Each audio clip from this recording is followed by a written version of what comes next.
Атайсың ошол кичинекей баланы качан төрөдүң эле, анан эмне максат менен кайсы жерге таштадың ошону? 25 февралда, 25 мартта төрөгөм.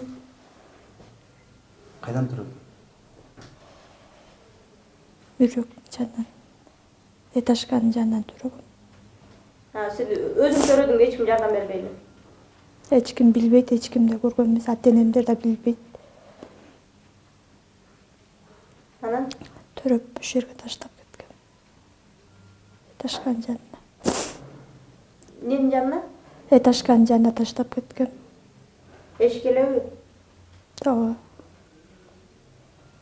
Ошо кичинекей баланы өзүң төрөдүң да ошонун бирөөдүн эшигинин алдына таштап эле бирөөгө берип кетсең болбойт беле? Мен деле ошентип ойлогом, андай болбой калды. Мунун атасы барбы? Бирөө тенер беле? Атасы никеси жок эле.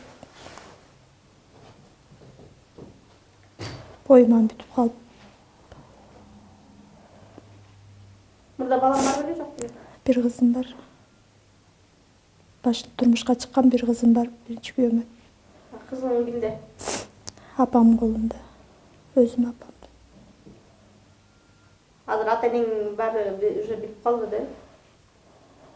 Билет ооба. Эркек бала беле, кыз? Эркек.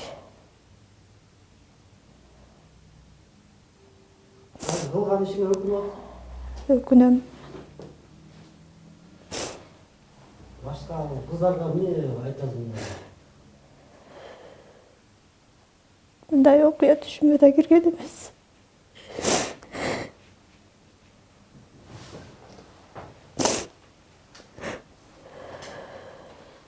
Өкүнөм азыр.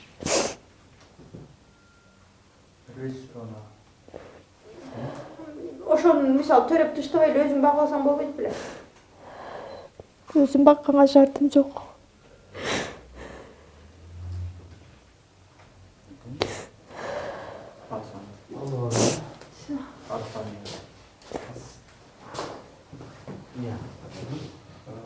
Болчак берет.